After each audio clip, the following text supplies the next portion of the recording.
Well, the big story that we are tracking at the moment, local body elections in Karnataka are set for a major change. The Karnataka State Cabinet is set to scrap the EVMs for all local body polls. The government has recommended to the State Election Commission that upcoming panchayat and urban local body polls should be conducted using ballot papers and instead of electronic voting machines. Law Minister H K Patil said that the decision comes amid what he describes as a decline in public trust and confidence in EVMs.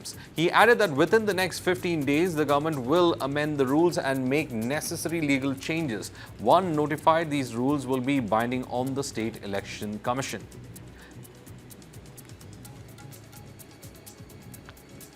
The cabinet is going to recommend to Election Commission to hold election with ballot paper, not with EVM.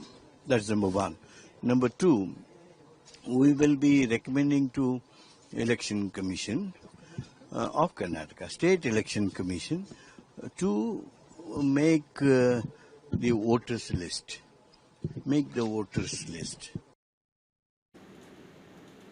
Well, my colleague Gautam, in fact, joins us with more. Gautam, this is something that the Congress has been saying they will try to bring it on a larger scale, that they will get rid of the EVMs. It looks like wherever they are in power in states, they have decided to bring the ballot paper back. Ironically, it was during Congress's time that the EVMs were also said to have been adopted for elections in the country. Absolutely. So, like you rightly pointed out, Burgess, right on the back of these vote chori allegations that have been leveled by Rahul Gandhi and the Congress, Karnataka government has now gone ahead and decided to amend multiple laws to bring back ballot papers in local body elections and including the Greater Bangalore Authority elections, which was previously BBMP as well. So there are multiple laws and acts that they will need to modify to ensure that this comes into effect as well. Keep in mind that the cabinet has made recommendations, but this is right now not really binding on the State Election Commission yet. But legal amendments can be made, and once they are passed in the Assembly, the State Election Commission, which is actually not bound by the Election Commission of India, will be bound to follow the ballot paper mandate. And H K Patil, as you rightly pointed out as well, he is the one spearheading the Karnataka government's campaign here as well. And he had earlier actually submitted a 3,500-page report as well, where he actually alleged that EVM is being manipulated, and this is something that is not acceptable to Karnataka. So it will be really interesting to see how this whole issue plays out from here. But essentially, we have to keep in mind that for this to happen, the state government will have to draft amendments to multiple laws. The bills have to be tabled and passed in the Legislative Assembly, and then the State Election Commission will go ahead and frame rules for voter list preparation. And if all of this works out, then we could actually be seeing Karnataka setting a precedent where local body elections are controlled by the state and they are introducing ballot papers, whereas national elections, general elections and assembly elections is run by the Election Commission of India. So very interesting times ahead indeed, Burgess. Also, it looks like this is the first time that they want to, in fact, go ahead and prove a point to a larger extent, saying that this is how the results of the ballot paper is going to show up, unlike what has happened previously. So we had a point with us when we actually spoke about vote theft.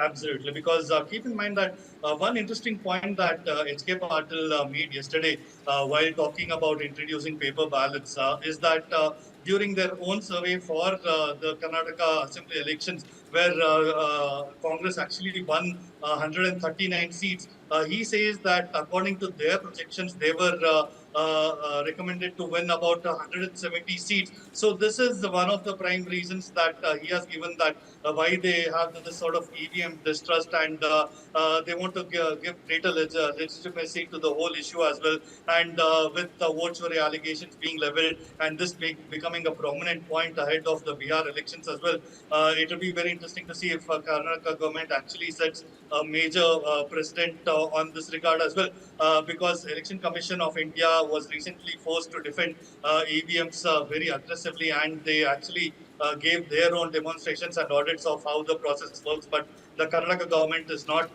buying any of this. So what we could essentially see happening is the state of Karnataka becoming a test lab for opposition's long-running complaints against the EVMs, and we could have this sort of system of dual-track democracy. Some states voting by EVM, while others by paper ballot. But all of this again depends on a lot of legislative changes that have to be made and then passed as a bill, and then it becomes an act, and then the State Election Commission has to act on it. There's a lot of rotating issues here. But amidst all of this, we could see the Karnataka Congress actually setting a precedent in this regard. Your Honours.